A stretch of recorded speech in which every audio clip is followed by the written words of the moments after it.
السلام علیکم دوستو، میں ہوں محمد شفیق اور آپ چینل دیکھ رہے ہیں اردو ڈسکوری 5۔ آج ہم بات کرنے والے ہیں پہیا کے بارے میں، لیکن اس سے قبل نئے آنے والے ساتھیوں سے گزارش ہے میرے چینل پہ اگر آپ نیو ہیں پلیز سبسکرائب کر دو، ساتھ لگے بیل آئیکن کو دبا دو تاکہ میری ہر نئی آنے والی ویڈیو آپ تک جلد پہنچ سکے۔ تو چلتے ہیں ویڈیو کی طرف۔ اگر ہم گھر کی طرف نظر دوڑائیں اور کسی ایسی چیز کو ڈھونڈنے کی کوشش کریں جسے کا نام پہیے کے ساتھ تعلق نہ ہو، تقریباً ہر مشین، ہر آلے، انسان کی بنائی ہوئی ہر چیز کا پہیے سے کسی نہ کسی طرح تعلق وابستہ ہوتا ہے اور اس کو پہیے کی ضرورت ہوتی ہے۔ پہیے کی ایجاد کے دور اور مقام کے بارے میں بہت اندازے لگائے گئے ہیں۔ غالب خیال یہی ہے کہ پہیے کا آغاز لڑکھتے ہوئے درخت کے تنے سے ہوا۔ شاید تنے کے اس کراس سیکشن کے نتیجے میں کافی بھاری پہیہ وجود میں آیا۔ بھاری اشیاء کو ایک جگہ سے دوسری لے جانے کے لیے سٹریگل پہلے سے زیادہ زیر استعمال تھی۔ سٹریگل بنانے کے لیے درختوں کے تنوں کے اوپر ایک فریم لگائی جاتی تھی، اسے ایک رسی کے ذریعے کھینچا جاتا تھا۔ پہیہ زیادہ باسہولت تھا۔ قدیم ترین پہیوں کی ساخت کے حوالے سے یہ معلوم ہوا ہے کہ لکڑی کے 3 تختوں کو اوپر نیچے رکھ کر منجنیق لگائی جاتی اور پھر گولائی میں تراش لیا جاتا، اور تاریخ میں ملنے والے قدیم ترین پہیہ کا تعلق سومیر سے ہے۔ اندازاً تقریباً 3500 کاف میل ہے۔ ارے اسپوک کی وجہ سے پہیہ بہت ہلکا اور مفید ہو گیا۔ اس قسم کا پہیہ تقریباً اندازاً 2000 قبل مسیح ایشیائی کے چک کے رتھوں میں استعمال ہو رہا تھا۔ تب پہیہ نقل و حمل کی گاڑیوں میں کام آنے لگا۔ زراعت اور دور دراز علاقوں کے ساتھ تجارت، جنگ و جدل وغیرہ میں بھی کاموں کے لیے استعمال کیا جاتا۔ بالخصوص رتھ نے 4 پہیوں والے ڈیزائن سے تبدیل ہو کر 2 پہیوں والی گاڑی کی شکل میں تیار کر لی۔ قبل از اس کی خنجروں اور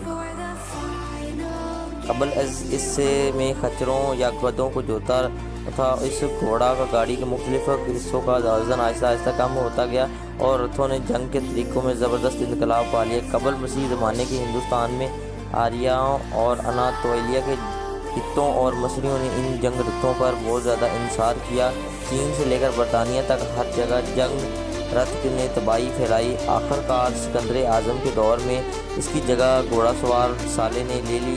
پہلے کی طرح ترقی میں رومیوں نے کافی اہم کردار ادا کیا۔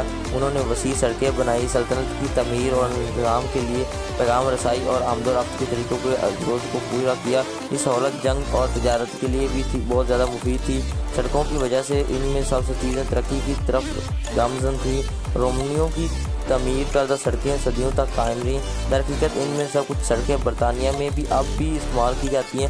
وقت گزرنے کے ساتھ ساتھ پہیے نے ترقی لی، لوہے کی ہب بنائی گئی اور ادھر گریس لگائی جاتی۔ مکمل لوہے کے پہیوں کو مضبوطی نے رتھوں کو مزید کارآمد بنا کر، لیکن پہیے کے زمینی نقل و حمل میں اسے معاون نہیں سمجھا جاتا تھا۔ رتھ نے ٹینک، ویگن نے ٹرین اور جکڑے نے کار کی صورت اختیار کر لی، مگر پہیے کے دیگر استعمال کے بغیر ان میں سے کوئی بھی چیزیں نہ بنا پائی۔ کمہار کے چاک نے برتن سازی کے فن میں زبردست انقلاب پایا۔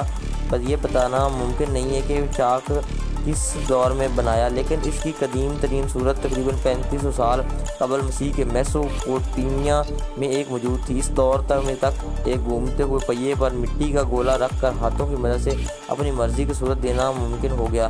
بنائے جانے والے برتنوں میں پیالے، ہانڈیاں وغیرہ شامل تھیں۔ یہ برتن خشک چیزوں، مشروبات، تیل، کھانوں اور اناج وغیرہ کے اسٹور کے لیے استعمال کیا ہوتا تھا۔ برتن سازی نہ صرف تجارت کی چیزوں کے لیے استعمال ہوتا تھا، بہت ساری چیزوں کو سنبھالنے کے لیے مفید، بلکہ ذات خود ایک بنیادی تجارتی مصنوعی بھی تھا۔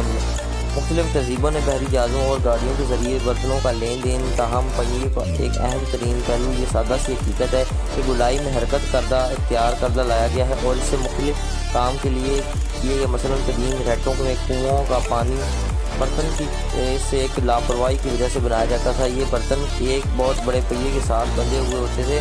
بیلوں یا گھوڑوں کی مدد سے اس پہیے کو چلایا جاتا تھا۔ یوں زراعت، زمینداروں کے لیے سراب کرنے کے لیے زراعت کے لیے استعمال بہت زبردست استعمال ہوئی۔ ہوا، پانی اور یا جانور کی قوت سے چلنے والی پہیوں سے بھی کام لیا جاتا تھا۔ پن، چکیاں، آبی ٹربائنز وغیرہ اس کی مثال ہے۔ در حقیقت ادھرے ایک ایکسل والے پہیے کی ایجاد نے کئی دیگر ایجادات اور اہرامات کو ممکن بنا دیا۔ یوں قامت ہنڈالوجی سے لے کر گھڑی کے تقریباً خرد بینی گیروں تک صنعتی انقلاب میں یہ پہیہ استعمال ہوتا ہے۔ امید کرتا ہوں یہ چھوٹی سی ویڈیو آپ کو بہت زیادہ پسند آئی ہوگی، تو اگر آپ نے پہلے سے نہیں کیا ہو سبسکرائب تو میرے چینل کو سبسکرائب کر دیں اور ساتھ لگے بیل آئیکن کو دبا دیں۔ ملتے ہیں نیکسٹ ویڈیو میں، تب تک کے لیے اللہ حافظ۔